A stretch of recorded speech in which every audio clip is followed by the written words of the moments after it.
Hi, I'm Dr. Dave Clayton, and today we're going to talk about exercise for preventing and reversing bone loss. Now, if you're worried about bone loss because it runs in your family, or if you've been diagnosed with osteopenia or osteoporosis and you want to do everything possible to build back that strong, healthy bones, this is the video to watch. I'm going to debunk some of the common myths about exercise and bone growth, and then we're going to talk about what really works and how you can implement it in your life to get the best results possible. So let's get started. And before I dig into the single best exercise that you can use to rebuild bones, I want to talk about what doesn't work, because in 20 years of practice, what I've seen is a lot of people have the good intentions. We know what we want to do. We know what we should be doing. We get out there and we try to do the right thing, but we don't see the results, and it gets super frustrating. So what I want to do is tell you exactly what to focus on so that you can see the kind of results that we get in clinical trials when we put the best science to work to reverse bone loss. So let's talk about what doesn't work. Well, there's one exercise that you do not want to put your money on when it comes to growing bones, and that is swimming. Of all the things, swimming is zero benefit when it comes to building strong, healthy bones. And, I think if you've been interested in this topic before, you've probably heard the term weight-bearing exercise. And I want to explain a little bit about why that works and how to put it to use. But I want to just point out that in terms of weight-bearing exercise, swimming is exactly the opposite, right? I mean, you're buoyant in the water and there's no weight bearing at all. So it makes sense that when we look at the clinical trials, what we see is that swimming is basically the same as sitting on the couch. So if you're doing exercise, or if you're swimming in order to build bone, might as well just chillax on the couch, because we're not getting anything done there. Now, it doesn't mean you can't be a great athlete. It doesn't mean it won't get you in great cardiovascular shape. But it's not going to do anything when it comes to building strong, healthy bones. So let's look at some of the exercises that have a modest impact on bone health. And these are the exercises that most people do as we get older and we try to stay active. But the studies show that they don't actually build healthy bone. I mean, at best, what we're doing is we're slowing the decline or stopping the decline, but we're not actually putting enough stress on the bone to rebuild that strong bone that we want to get. And these are exercises like low impact cardio, like stretching, like going for a walk. These are exercises that put a little bit of stress on the bones, that tax your muscles a little bit. They're much better than being on the couch.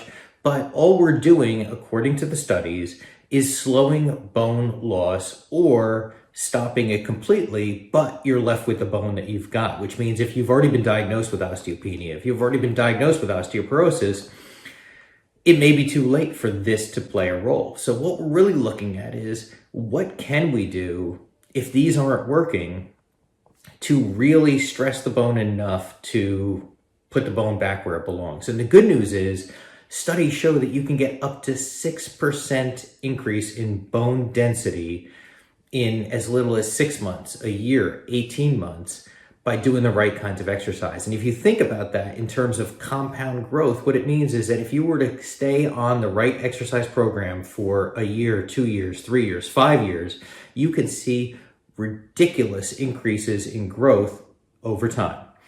And if you're worried about taking a bisphosphonate like Fosamax or one of the other ones, this is where you want to be putting your effort into the exercises that have massive impact on increasing your bone density. And what are those? So when we look at what kinds of exercises are going to really rebuild that bone, you're going to be looking at the kinds of exercises that you may have done in the earlier years, maybe when you were younger, or that you thought you're just not cut out for it. I'm going to tell you that that's not the case. We're talking about high impact stuff. We're talking about jumping and running. And we're talking about really heavy weightlifting. We're not talking about doing 20 reps or 30 reps or spending half an hour on the cardio machines. We're talking about doing exercises that you can only do 3 times in a row before you fail, or 5 times in a row before you fail. So the actual amount of bone growth that you're going to see from exercise is directly correlated to the amount of strain your muscles put on your bone. The more load that you can put on your muscles, the better off you are.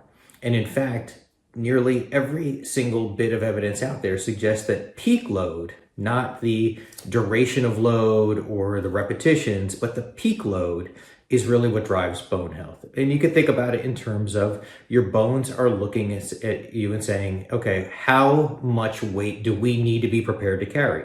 And if you can throw a lot of weight on those bones, you're telling them, hey, I better start building because the loads are increasing and I need to get ready for it.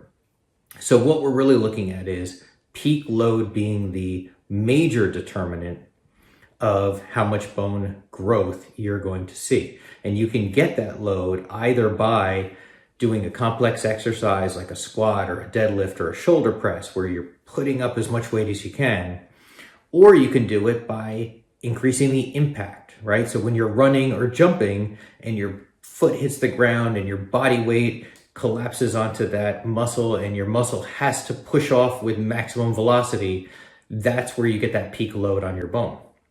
So heavy weight exercises or high impact exercises, those are the types of exercises that we want to focus on. So I want to show you some data to support what I'm saying here. This comes from the Journal of Medicine and Science in Sports and Exercise. And what we see here is that from left to right, you see the amount of weight lifted increasing in quartiles. And on the y-axis, the vertical axis, you see how much bone growth there was. And what you see is that those people who lifted the least amount of weight saw the least amount of bone growth, and those who lifted the most amount of weight saw the greatest amount of bone growth. So it's a very linear relationship that we see here. And if we look at what is probably the most effective exercise for bone health, that being the squat, what you see is a dramatic and clearly linear relationship. The more you can squat, the more bone you build. But you might be looking at this and saying, gosh, I don't know, is this really safe for me? Can I do squats? Can I do deadlifts? Can I do these complex movements that put a lot of stress on my body? And the answer is yes. You just have to take your time, be careful, and get some instruction. If we look at the Lift More trial, which studied 101 osteoporotic women, and these are women who are older, who already have some bone loss, and want to reverse it by doing this high intensity interval training, what they saw was that they could put women into a trial and you could do 30 minutes twice a week of high stress exercises. And what they had them do was the deadlift, the squat, the overhead press, and the jumping pull-up. And these are exercises that, we ordinarily think about, serious athletes or the kids doing. And with the right supervision, with the right training, they saw no major injuries. They saw no broken bones. All they saw was just one patient had a minor back sprain that took her out of the game for about a week, and then she got right back to it. And we saw dramatic increases in muscle fitness, with overall cardiovascular health, and with bone growth. And interestingly, the other benefit of being in this trial was that kyphosis, the curvature of the spine that we kind of associate with aging and elderly, started to reverse. So in just 8 months, what we saw was the straightening of the spine along with overall fitness with no major injuries or fractures. So, the guidance that I would give you is if you want to get in there and start really building your bone with exercise, you've got to shift the way you think about it. You can't just be active. You can't just get off the couch and go for a walk or go do some stretching or do some light cardio. You've got to go get a trainer. You've got to get some instruction, and you've got to really put some weight on there and start to shock the body. And once you learn how to do this, I am sure you're going to be great at it. Just make sure you're safe. So that leads us to what is the single most important exercise you can do to build strong, healthy bones. And you guessed it, it's the squat press. The squat press is the one that engages the most muscles.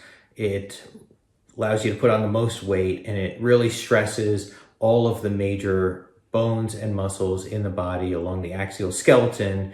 That is what you need in order to build that bone. So my recommendation, go find a trainer, focus on your form, really learn these exercises and start doing them as often as possible. In these trials, what we usually see is, 2 to 3 times a week. But if you watch any of my other videos, you'll know I'm a strong advocate of more is better. So it doesn't matter whether you're out there 3 times a week or 4 or 5, take a rest when you need to. But remember that your job as you get older is to keep that body in shape so that you stay young, fit, and healthy no matter what your stated age. And if you feel like the squat is something that is just too crazy for you, you say, I can't do it. Well, I've showed you this graphic of the squatter. Here's a real picture of somebody doing a squat, and this can be you. We see that tiny little kettlebell. Every week, we're going to increase the size of that kettlebell. We're going to stress the body more. We're going to do it safely with supervision. But this could be you. Start building that strong, healthy bone. Get out there, and I will put some links in the video in the comments below to some exercise videos that I've seen that I like, and hopefully that'll give you some instruction to get started. And then if you want to put in your comments how you're doing with your exercise program, if you have any suggestions, if you have any thoughts, love to hear it. I'll keep an eye out for it. So that's it. Thanks for watching, and good luck.